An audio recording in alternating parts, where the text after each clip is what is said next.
Hello everyone, how are you? This is Dr. Chavigar. Welcome to my channel Krishna Institute of Law.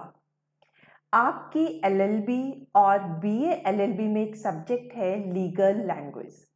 उसमें आपकी grammar आती है, तो उसमें आपको जो है डायरेक्ट इनडायरेक्ट स्पीच आपसे पूछते हैं। तो ये बहुत ही इम्पॉर्टेंट टॉपिक है ग्रामर का। ये आपके LLB और BLLB के लिए यूज़फुल होता है। प्लस जो आपके 9th, 10th, 11th, 12th के स्टूडेंट होते हैं उनको भी ग्रामर करनी होती है, चाहे वो पब्लिक स्कूल के स्टूडेंट हो या फिर जो हैं यूपी बोर्ड के। ये ग्रामर का पोर्शन है और ये उनके लिए बहुत इम्पॉर्टेंट टॉपिक है। व्हाट आई हैव फेल्ट कि ये जो बच्चे होते हैं इनको कभी भी ग्रामर अच्छी तरह से नहीं आती है और डायरेक्ट इनडायरेक्ट तो बच्चों को बहुत ही हार्ड लगता है। अगर आपके घर में भी कोई स्टूडेंट है जो 9th, 10th, 11th, 12th का स्टूडेंट है, आप उनसे पूछेंगे तो वो भी यही कहेंगे कि हमें डायरेक्ट इनडायरेक्ट बिल्कुल समझ में नहीं आता। तो आज मैंने उन बच्चों को भी ध्यान में रखते हुए अपने लॉ के स्टूडेंट्स को भी ध्यान में रखिए डायरेक्ट इनडायरेक्ट को बहुत ही स्टार्टिंग से इजी वे में बताया है। आप मेरी पूरी वीडियो देखिए तो आपको जो है डायरेक्ट इनडायरेक्ट को करना बहुत ही इजी लगेगा। मैंने सिर्फ इसके जो है 6 रूल बताए हैं। 6 रूल को पता चलते ही आपको बिल्कुल अच्छी तरह से डायरेक्ट इनडायरेक्ट करने आ जाएंगे। कितना भी डिफिकल्ट सेंटेंस क्यों ना जाए, आप चुटकियों में उसे सॉल्व करते हैं। ठीक है, तो अब हम अपनी स्टार्ट करते हैं। ये मैंने 2 पार्ट में बनाई है, तो अब हम देखते हैं पार्ट 1 इसका। देखिए, सबसे पहले देखिए मैंने एग्जाम्पल में लिखा है दे सेड, इन्वर्टेड कॉमा में है वी लव आवर कंट्री। तो आपको इस तरह का सेंटेंस गिवन होगा। कैसे? They said we love our country, तो इन्वर्टेड कॉमा में होगा। तो आपको ये डायरेक्ट सेंटेंस है, आपको कहेंगे कि इस सेंटेंस को इनडायरेक्ट में चेंज कर दीजिए। तो सेंटेंस की आपको फ्रेमिंग पता चल गई कि पहले आपका दे सेड इस तरह से होगा, फिर एक इन्वर्टेड कॉमा में होगा। तो इजी सी पहचान है, एक तो इन्वर्टेड कॉमा के अंदर वाला सेंटेंस, एक इन्वर्टेड कॉमा से बाहर जो फ्रेज दे रखी है। तो जो इन्वर्टेड कॉमा से बाहर की फ्रेज होती है उसे हम बोलते हैं रिपोर्टिंग स्पीच, और जो इन्वर्टेड कॉमा के अंदर होती है उसको हम बोलते हैं रिपोर्टेड स्पीच। वहां पे रिपोर्टिंग वर्ड है और यहाँ पे रिपोर्टेड है। तो दे सेड आपका क्या हुआ? रिपोर्टिंग स्पीच, और इन्वर्टेड कॉमा के अंदर हुआ रिपोर्टेड स्पीच। ये तो आपको एक तरीके से पता चल गया कि सेंटेंस को 2 पार्ट में हमने डिवाइड किया। अब सबसे पहला क्या होता है कि इसमें रूल नंबर 1 क्या है कि जब भी आप इनडायरेक्ट में करोगे तो कॉमे जो इन्वर्टेड कॉमा है तो उसको हटा के आप दैट का यूज करेंगे। तो हम देखेंगे, देखिए इसमें दे सेड, अब इन्वर्टेड कॉमा वी से पहले था तो हम यहाँ पे लगा देंगे इन्वर्टेड कॉमा को हटा के दैट। अब बाकी का क्या लिखना है वो मैं जैसे जैसे रूल बताऊंगी वैसे वैसे आपको पता चल जाएंगे। तो सबसे पहला रूल क्या था कि जो पहला इन्वर्टेड कॉमा है उसे हटा के आपको दैट वर्ड का यूज करना है। क्लियर हो गया? अब देखिए इसी में मैंने एक सेकंड एग्जांपल दिया है, मतलब she said she has to go to the market. अब she has to go to the market किस में है? इन्वर्टेड कॉमा में है। तो हम इन्वर्टेड कॉमा को हटा के क्या लिख देंगे? She said that. तो यहाँ पे हमने क्या वर्ड यूज किया? दैट। तो ये तो बिल्कुल क्लियर हो गया होगा रूल 1 कि इन्वर्टेड कॉमा को हटा के आपको दैट का यूज करना है। अब आता है रूल 2। रूल 2 में क्या होता है? जो रिपोर्टिंग स्पीच है उसमें आपका क्या आ सकता है? सेड भी आ सकता है, खाली सेड टू हिम भी आ सकता है। तो इसमें अगर सैड और सैड की जगह सेज भी आ सकता है, तो वो कैसे कैसे चेंज होंगे? देखिए, अगर सैड है खाली रिपोर्टिंग स्पीच में तो सैड का सैड ही रहता है। अगर सेड टू हिम है, मतलब सेड के बाद टू लग गया, तो अब हम सेड नहीं लिखेंगे बल्कि सेड टू को किस में चेंज कर देंगे? टोल्ड में। क्लियर है आपको? खाली सेड है तो उसका सेड ही रहेगा, सेड टू है तो सेड टू दोनों को मिलके किस में चेंज हो जाता है? टोल्ड में। तो अब हम दोनों के एग्जाम्पल देख लेते हैं। They said we love our country. तो दे सेड के बाद कुछ टू नहीं लगा है तो सेड का सेड ही रहेगा, दे सेड, और इन्वर्टेड कॉमा को हटा के हमने पहले रूल के हिसाब से दैट यूज कर लिया, दे सेड दैट। क्लियर। सेकंड में सेड टू हिम था, तो सेड टू था तो हम किस में करेंगे, टोल्ड में, तो they said to him we love our country, तो सेड टू का क्या हो गया, दे टोल्ड हिम, और इन्वर्टेड कॉमा को हटा के हमने दैट यूज किया। सेड टू यू है, तो चाहे बाद में यू है या कोई और प्रोनाउन है, हमें इससे कोई फर्क नहीं, हमें सिर्फ ये देखना है सेड टू, सेड के बाद टू है तो वो टोल्ड में चेंज हो जाएगा। तो they said to you we love our country, तो इसका आंसर क्या होगा, they told you, inverted comma को हटा के दैट। ये तो हमने सेड दिया था अगर पास्ट टेंस में हो। अगर ये प्रेजेंट में हो, सेज लगाओ, सेज टू हिम हो या सेज टू यू हो, तो खाली से है तो उसको हम किस में चेंज कर देंगे, टेल में। अगर सेज टू है, अब टू लग गया तो टेल्स में चेंज कर देंगे, सेज टू है तो उसे किस में चेंज करेंगे, टेल्स में। देखिए पहले क्या है, आपका एग्जाम्पल है दे सेज, दे के साथ यहाँ पे गलत लग गया, सेज नहीं आएगा, खाली से ही होता है, तो दे से वी लव आवर कंट्री, तो से के बाद टू नहीं है तो दे से और इन्वर्टेड कॉमा को हटा के हमने दैट लगा दिया। उसी तरह से दे से टू हिम, तो से के बाद टू है तो हमने उसे टेल में चेंज कर दिया। अब सेज टू यू है सिक्स सेंटेंस में, तो सेज टू को हमने किस में चेंज कर दिया, टेल्स यू में। क्लियर हो गया। तो इससे सीधी सी एक रूल टू ये बताता है, अगर खाली सेड है या सेज है तो हम उसे वैसे ही चेंज कर देते, सेड का सेड रहेगा, सेज का सेज रहेगा और से का से रहेगा। लेकिन अगर सेड के बाद टू है या सेज के बाद टू है या खाली से के बाद टू है, तो सेड टू को हम किस में चेंज कर देते हैं, टोल्ड में, सेज टू को टेल्स में और से टू को टेल में। तो ये चीज आपको रूल टू क्लियर हो गया। अब रूल थ्री क्या कहती है कि अब हमारे को जो रिपोर्टिंग वर्ब है, अब आप उसे देखिए, अगर वो प्रेजेंट टेंस में है तो जो इन्वर्टेड कॉमा के अंदर होता है उसे हम एज इट इज, उसको हम एज इट इज ही जो है रखते हैं, उसका कोई भी टेंस चेंज नहीं होता है।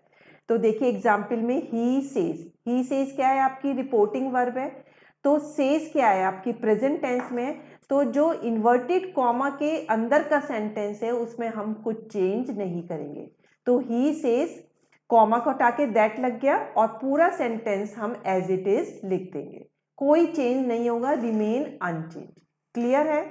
फिर अगर वो पास्ट टेंस होता है, ही सेड पास्ट टेंस है, तो अब हमने सेड का सेड लिखा, कॉमे को हटा के दैट लिखा, और अब यहाँ पे वर्ब चेंज हो जाएगी, चिल्ड्रन लाइक्ड स्वीट। ये लाइक को हमने कैसे लाइक किया वो मैं आपको दूसरे रूल में बताऊंगी। सबसे पहले आप ये देख लीजिए, रिपोर्टिंग वर्ब अगर प्रेजेंट में है तो इन्वर्टेड कॉमा के अंदर कोई भी टेंस चेंज नहीं होगा, अगर वो पास्ट टेंस में है तो हमारा जो है वर्ब चेंज हो जाएगी, और रिपोर्टिंग वर्ब अगर हमारा फ्यूचर टेंस में है तो भी अंदर की जो टेंस है वो कुछ चेंज नहीं होते हैं। जैसे मैंने एग्जाम्पल दिया, he will say children like sweets, will say क्या हो गया, ये फ्यूचर टेंस में है तो अंदर का सेंटेंस जो है पूरा एज इट इज ही लिखा जाएगा, चिल्ड्रन लाइक स्वीट्स। क्लियर हो गया। उसी तरह से अगर इन्वर्टेड कॉमा में कोई यूनिवर्सल ट्रुथ कहा गया है, मतलब जिस यूनिवर्सल ट्रुथ का मतलब है जिस चीज को हर कोई मानता है, तब भी उसका टेंस चेंज नहीं होता है। अब देखिए मैंने लिखा he said sun rises in the east, he said क्या है, आपकी पास्ट टेंस में है, तो मैंने आपको बताया था पास्ट टेंस में अंदर की वर्ब चेंज हो जाती है, लेकिन अगर अंदर का सेंटेंस यूनिवर्सल ट्रुथ है तो हम कोई भी टेंस चेंज नहीं करेंगे, कॉमे को हटा के दैट लगाएंगे और एज इट इज पूरा सेंटेंस लिख देंगे, sun rise in the east. तो अब आपको सेकंड रूल बिल्कुल अच्छे से क्लियर हो गया होगा कि अगर reporting verb means inverted comma से पहले प्रेजेंट टेंस है, फ्यूचर टेंस है, और या इन्वर्टेड कॉमे के अंदर की चीज यूनिवर्सल ट्रूथ है, तो हमारा इन्वर्टेड कॉमा का टेंस कुछ भी चेंज नहीं होता है। लेकिन अगर रिपोर्टिंग वर्ब हमारी पास्ट टेंस में है तो अंदर की वर्ब चेंज होती है। एक बार और रिपीट करती हूँ, प्रेजेंट फ्यूचर टेंस में अगर रिपोर्टिंग वर्ब है या इन्वर्टेड कॉमा के अंदर का सेंटेंस किसी यूनिवर्सल ट्रुथ को बता रहा है तो हम इन्वर्टेड कॉमा के टेंसेस को चेंज नहीं करते हैं। सिर्फ अगर हमारी रिपोर्टिंग वर्ब जो है पास्ट टेंस में है तभी हम इन्वर्टेड कॉमा के जो अंदर का टेंस है उसे चेंज करते हैं। अब यूनिवर्सल ट्रुथ में बता देती हूँ, जैसे sun rise in the east, honesty is the good policy, ठीक है, इस तरह से। या आपका earth move around the sun, तो ये सब चीज़ें क्या होती हैं, ये यूनिवर्सल ट्रुथ है। तो यूनिवर्सल ट्रुथ अगर इन्वर्टेड कॉमा में है तो हम टेंस में चेंज नहीं करते। तो 2 रूल बिल्कुल क्लियर हो गए, आपके 3 रूल यहाँ पे क्लियर हो गए। इन्वर्टेड कॉमा को हटा के दैट लगाना है, अंदर का टेंस कैसे चेंज होगा ये पता चल गया। अगर खाली सेड है तो सेड ही रहता है, लेकिन अगर सेड के साथ टू लगाए तो फिर वो आपका टोल्ड में चेंज हो जाता है। अब हमारा आता है रूल 4। देखिए इन्वर्टेड कॉमा में अगर ये वर्ड आ रहे हैं प्लेस से रिलेटेड या टाइम से रिलेटेड, तो नाउ है तो आप उसे देन में चेंज कर देंगे, हेयर को देयर में, टुडे को दैट डे में, टुमारो को नेक्स्ट डे में, दिस को दैट में, लास्ट वीक को प्रीवियस वीक में, एगो को बिफोर में, दस को सो में, हाइदर को दाइदर में, come go hence thence next following tonight that night. तो मतलब ये हार्ड एंड फास्ट रूल है कि अगर इन्वर्टेड कॉमा में ये वर्ड आ रहे हैं, जैसे नाउ आ रहा है या हेयर आ रहा है, तो आप बिना देखे नाउ को देन में लिखेंगे, हेयर को देयर में लिखेंगे। तो ये याद कर लीजिए, ये तो एक बार आप पढ़ते हैं तो अपने आप पता चल जाते हैं। तो ये था आपका रूल नंबर 4। अब आता है रूल नंबर 5। देखिए ये जो कैन में मस्ट आपको पता है ये मॉडल्स होते हैं, तो अगर ये मॉडल्स दे रखे हैं तो आप इनको कैसे चेंज करेंगे, इनके पास्ट टेंस में चेंज कर देते हैं। कैन का कुड हो जाता है, मे का माइट हो जाता है, मस्ट को आप मस्ट भी लिख सकते हैं और हैड टू और वुड हैव टू भी। अब शुड का शुड ही रहता है क्योंकि इसका कोई पास्ट टेंस नहीं होता, माइट का भी माइट ही रहता है, कुड का कुड, वुड का वुड और ऑट टू का ऑट टू। तो अगर इन्वर्टेड कॉमा में ये मॉडल दे रखे हैं तो आपको इस हिसाब से ये चेंज करने। ये बहुत इजी है, एकदम पढ़ते ही आपको पता चल जाते हैं। अब हम जो है मैं आपको ये मैंने 5 रूल जो है आपको सिखा दिए। अब मॉडल के मैं जो लास्ट में मॉडल सिखाया उसके कुछ एग्जाम्पल दे रही हूँ तो आपको बिल्कुल क्लियर हो जाएगा। देखिए ही सेड, फर्स्ट सेंटेंस क्या कहता है, he said I can cook food. तो सेड के बाद टू नहीं है ना, तो इसलिए आप सेड का सेड ही लिखेंगे आंसर में। इन्वर्टेड कॉमा को हटा के आप क्या कर देंगे, दैट। अब मैंने आई को ही में चेंज कर दिया, अभी मैं आपको ये वाला रूल बाद में बताऊंगी। अब देखिए मॉडल में यहाँ कैन है तो कैन का क्या हो जाएगा, कुड, और बाकी सेंटेंस बिल्कुल एज इट इज लिखा जाता है, कुक फूड। क्लियर हो गया। अब सेकंड सेंटेंस देखते हैं, they said we may go to Canada. अब सेड के बाद टू नहीं है तो सेड का सेड ही रहेगा, इन्वर्टेड कॉमा को हटा के दैट आ जाएगा। मे है, मे मॉडल है, मे का क्या हो जाएगा, माइट, और बाकी पूरा सेंटेंस एज इट इज रहता है, गो टू कनाडा। अब थर्ड सेंटेंस क्या कहता है, she said I must finish the work on time. तो सेड के बाद टू नहीं है तो सेड का सेड ही रहेगा, इन्वर्टेड कॉमा को हटा के दैट आ जाएगा। मस्ट की जगह जो है आप मस्ट भी लिख सकते हैं और हैड टू भी लिख सकते हैं। तो दैट शी हैड टू, फिर पूरा सेंटेंस एज इट लिख देते हैं, टू आपका क्या आ जाएगा, had to finish the work on time. फिर लास्ट है मॉडल का example, Kanika said I ought to avoid junk food. अब सेड के बाद टू नहीं है तो इसका मतलब सेड का सेड रहेगा, इन्वर्टेड कॉमा को हटा के दैट लग जाएगा। ऑट टू का ऑट टू रहता है और बाकी सेंटेंस एज इट इज लिखा जाता है। तो Kanika said that she ought to avoid junk food. तो मॉडल कैसे चेंज करते हैं अब आपने इसको देख लिया। अब आपका आता है रूल 6 कि आपका जो इन्वर्टेड कॉमा में है उनके टेंसेस कैसे चेंज होते हैं। ये रूल 6 बड़ा इंपॉर्टेंट है, इसे देख लीजिए। सबसे पहले अगर इन्वर्टेड कॉमा में प्रेजेंट टेंस है, ये मैं इन्वर्टेड कॉमा के अंदर की बात कर रही हूँ, इन्वर्टेड कॉमा में प्रेजेंट टेंस है तो वो पास्ट में बदल जाएगा। प्रेजेंट कंटिन्यूअस है तो पास्ट कंटिन्यूअस में, प्रेजेंट परफेक्ट है तो पास्ट परफेक्ट में। इस तरह से आपने देखा प्रेजेंट टेंस अपने कॉरेस्पॉन्डिंग पास्ट टेंस में बदल जाते हैं।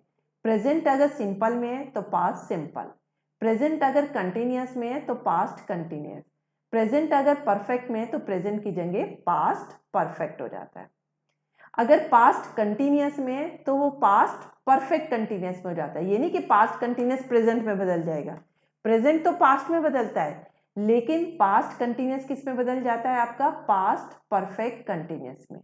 फ्यूचर सिंपल पे किस में बदल जाता है, प्रेजेंट कंडीशनल में, और फ्यूचर कंटिन्यूअस किस में बदलता है, कंडीशनल कंटिन्यूअस में। अब मैंने ये जो 2 रूल बताए हैं 6 के, इनको और शॉर्ट में लिख दिया कि किस तरह से करते हो। आप उन वाले रूल को नहीं देख के ये भी देखेंगे तो ये बहुत ईजी हो जाएगी। देखिए पहले मैंने प्रेजेंट के दिए हैं, फिर आपको पास्ट के दिए हैं, फिर मैंने आपको फ्यूचर के दिए हैं। देखिए अगर प्रेजेंट में इज एम आर यूज हो रही है तो आप सीधे उसे वॉज वर कर दीजिए, कुछ नहीं देखना। इज एम आर को वॉज वर में, फर्स्ट फॉर्म यूज हो रही है तो उसे second form of verb use करेंगे, हैज हैव है तो उसे हैड में यूज करेंगे। क्लियर हो गया? तो आपको क्या देखना है, सिंपल, इज एम आर दे रखा है तो वॉज वन में चेंज करो, फर्स्ट फॉर्म दे रखी है तो सेकंड फॉर्म में यूज करो। अगर आपकी जो है थर्ड फॉर्म हैज हैव के साथ थर्ड फॉर्म है तो हैड में यूज करो। फिर क्या है आपका, वाज वर, वाज वर है तो had plus been plus verb की थर्ड फॉर्म। इसका मतलब वाज वर्ब को आपने किस में चेंज किया, had plus been plus verb की थर्ड फॉर्म। इसका मतलब पास्ट परफेक्ट कंटिन्यूअस में जाता है।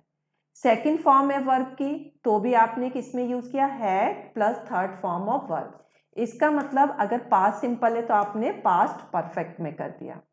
हैड है तो हैड भी आपका ये पास्ट परफेक्ट में ही है तो पास्ट परफेक्ट का पास्ट परफेक्ट ही रहता है तो हैड प्लस वर्ब की थर्ड फॉर्म। विल शैल है तो उनका वुड हो जाएगा, विल शैल के साथ वर्ब में आईएनजी है तो बी और लग जाएगा, विल शैल को तो वुड में चेंज कर देंगे प्लस बी प्लस वर्ब में आईएनजी। तो ये शॉर्ट में था कि आपके टेंसेस कैसे यूज होते हैं। क्लियर हो गया? अब मैंने आपके इसके एग्जाम्पल दिए हैं तो आपको एग्जाम्पल करके बिल्कुल एक एक चीज, यहाँ पे आपको मैंने सारे रूल सिखा दिए, 6 रूल इसमें सिखाए हैं। तो इसमें मैंने सबसे पहले बताया अगर सेड के बाद टू होता है तो उसे टोल्ड में चेंज करते हैं, सेड का सेड ही रहने देते हैं। इन्वर्टेड कॉमा को हटा के दैट का यूज करते हैं। इन्वर्टेड कॉमा में टेंसेस का कैसे यूज होता है वो मैंने बताया। इज एम आर है तो वॉज वर्ब में बदल दो, फर्स्ट फॉर्म है तो सेकंड फॉर्म में बदल दो, हैज हैव है तो हैड में बदल दो, वॉज वर है तो had plus been plus verb की वर्ब में आईएनजी। अगर सेकंड फॉर्म है तो हैड प्लस वर्ब की थर्ड फॉर्म, अगर हैड लिखा है तो हैड प्लस वर्ब की थर्ड फॉर्म में होगा। विल शैल है तो वुड में चेंज हो जाएगा, विल शैल के साथ वर्ब में आईएनजी लिखा है तो विल शैल का वुड हो जाएगा प्लस बी लग जाएगा प्लस वर्ब में आईएनजी लग जाती है। तो ये टेंसेस के तरीके थे। तो मैंने दोबारा से आपको रिवीजन करा दिया। अब हम इसका एक एक एग्जाम्पल करेंगे, आप इसे मन में भी करिए और मैं भी करा रही हूँ तो आपको बिल्कुल क्लियर हो जाएंगे। कैसा भी सेंटेंस हो अब आप आराम से निकाल सकते हैं। सबसे पहले है हीना सेड, इन्वर्टेड कॉमा में लिखा है आई वॉक। अब देखिए सेड है, सेड के बाद टू तो नहीं है ना, तो सेड का सेड ही रहेगा, हीना सेड। इन्वर्टेड कॉमा को हटा के आपने क्या लिखा, दैट। अब इसके सेंटेंस में देखते हैं वॉक। अभी आई को मैंने यहाँ शी कर दिया, उसका एक अलग रूल है वो मैं बाद में बताऊंगी। तो वॉक, वॉक क्या है, फर्स्ट फॉर्म है तो मैंने बताया फर्स्ट फॉर्म को किस में चेंज कर देते हैं, सेकंड फॉर्म में। तो क्या हो गया आपका, वॉक्ड, शी वॉक। तो हीना सेड दैट शी वॉक। हो गया ना कितनी इजी तरीके से। अब आप सेकंड देखिए, Deepak said I am having tea. अब यहाँ पे सेड है तो सेड का सेड ही रहेगा, दीपक सेड। इन्वर्टेड कॉमा को हटा के आपने क्या लगाया, दैट, फिर लगाया ही। ये प्रोनाउन है, ये मैं अभी आपको बाद में बताऊंगी। अब मैंने बताया था इज एम आर को आप किस में बदल देते हैं, वॉज वर्ब में। सिंगुलर के साथ वॉज लगता है और प्लूरल के साथ वर्ड लगता है। अब इसमें एम वर्ड आ गया तो एम को क्या लिख दिया आपने, वॉज, क्योंकि वॉज ही के साथ लगा है। और बाकी का सेंटेंस एज इट इज लिख देते हैं having T. Deepak said that he was having tea. अब नेक्स्ट है Ayesha said Honey has left for school. अब यहाँ पे सेड के बाद टू नहीं है तो सेड का सेड ही लगेगा, इन्वर्टेड कॉमा को हटा के दैट लगेगा। और मैंने बताया था हैज़ एफ को आप हैड में चेंज कर देते हैं, तो हैज़ का किस में चेंज कर दिया, हैड, और बाकी का सेंटेंस एज इट इज लगता है लेफ्ट फॉर स्कूल। अब इसका नेक्स्ट सेंटेंस है विदिशा सेड अनन्या टुक पास्ता। अब सेड का सेड ही रहेगा, कॉमे को हटा के दैट लग जाएगा। अब टुक कौन सी फॉर्म है, टुक है आपकी सेकंड फॉर्म। मैंने बताया था सेकंड फॉर्म को किस में चेंज कर देते, हैड और वर्ब की थर्ड फॉर्म में। तो सबसे पहले आपने लगाया हैड और वर्ब की थर्ड फॉर्म क्या हो जाएगी, टेकन, टेक, टुक, टेकन। तो हैड के साथ वर्ब की थर्ड फॉर्म और बाकी का एज इट इज लिख देंगे पास्ता। तो सेंटेंस क्या बन जाएगा, Vidisha said that Ananya had taken pasta. अब देखिए they told we were living in Paris. अब मैंने सेड को तो टोल्ड में ही बताया, अगर टोल्ड लिखा है तो टोल्ड ही रहेगा। टोल्ड लिखा आपने, इन्वर्टेड कॉमे को हटा के दैट लिखा। अब इसमें वर का यूज हो रहा है। वर मैंने बताया था वॉज वर को किस में चेंज कर देते हैं, had plus been plus verb में आईएनजी।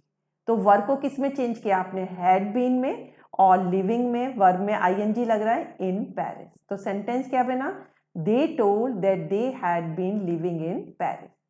उसी तरह से नेक्स्ट सेंटेंस लेते हैं, Ramesh said I will go to Sri Lanka. Said के बाद टू नहीं है तो सेड का सेड ही रहेगा, इन्वर्टेड कॉमे को हटा के दैट लग जाएगा। अब यहाँ पे विल है, विल का मैंने बताया था क्या हो जाता है, वुड, तो आपने वुड लगा दिया और बाकी का सेंटेंस एज इट इज रहता है गो टू श्रीलंका। अब नेक्स्ट सेंटेंस है Aishwarya said they will be watering plant. अब सेड के बाद टू नहीं है तो सेड का सेड ही रहेगा, इन्वर्टेड कॉमा को हटा के दैट लगा देंगे। अब विल का मैंने क्या बताया था, वुड हो जाता है, तो आप क्या लिख देंगे, they would be watering plant. अब नेक्स्ट है इसका, नवीन सेड ही इज यंग। अब सेड के बाद टू नहीं है तो सेड का सेड ही रहेगा, इन्वर्टेड कॉमा को हटा के दैट लग जाएगा। और इज एम आर को किस में चेंज करते हैं, वॉज वर्ब में, वॉज सिंगुलर के साथ और वर्ब प्लूरल के साथ, तो ही वॉज, बाकी पूरा सेंटेंस एज इट इज रहेगा। Isha says that I am pretty.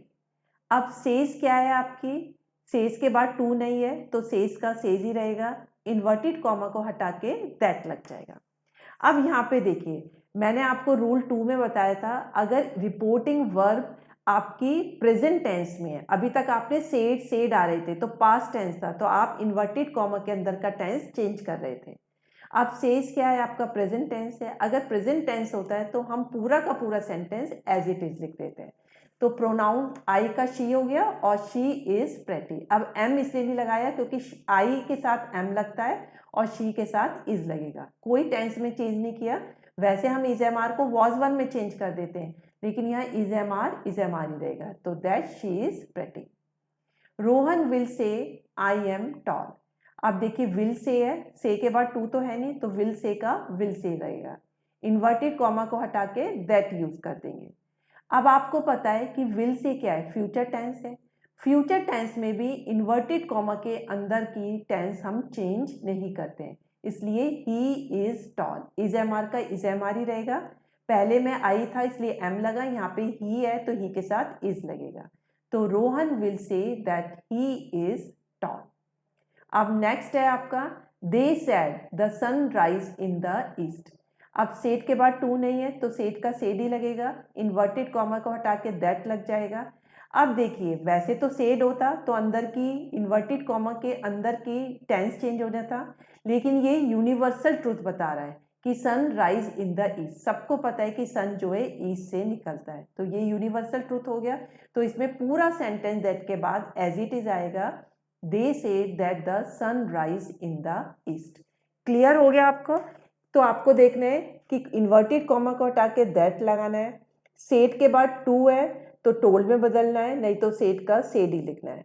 अगर रिपोर्टिंग वर्ब किसे कहते हैं, इन्वर्टेड कॉमा से पहले प्रेजेंट टेंस है, फ्यूचर टेंस है, या इन्वर्टेड कॉमा के अंदर यूनिवर्सल ट्रूथ है, तो आप इन्वर्टेड कॉमा के अंदर के टेंस नहीं चेंज करते हैं। लेकिन अगर रिपोर्टिंग वर्ब पास्ट टेंस में है, जैसे सेड लिखा है हमने या टोल्ड लिखा, तो इन्वर्टेड कॉमा के अंदर के टेंसेस चेंज कर देते हैं। टेंसेस चेंज करने के मैंने आपको रूल नंबर 6 में सारे बताए हैं। तो इस तरीके से अब जो है आप आराम से जो है डायरेक्ट इनडायरेक्ट कर सकते हैं। इस स्टेज में आके आपने जो है 80% बिल्कुल सीख लिया है कि डायरेक्ट इनडायरेक्ट कैसे करेंगे। ये 6 रूल बहुत इजी तरीके से मैंने बताए हैं और बहुत ही ल्यूसिड वे में बताए हैं। तो आई थिंक कि और मैंने एक्सरसाइज भी बहुत सारी कराई है, तो अब आपको बिल्कुल क्लियर हो गया होगा कि डायरेक्ट इनडायरेक्ट स्पीच कैसे सॉल्व करते हैं। अब आपको इन पे पूरा कमांड हो गया होगा।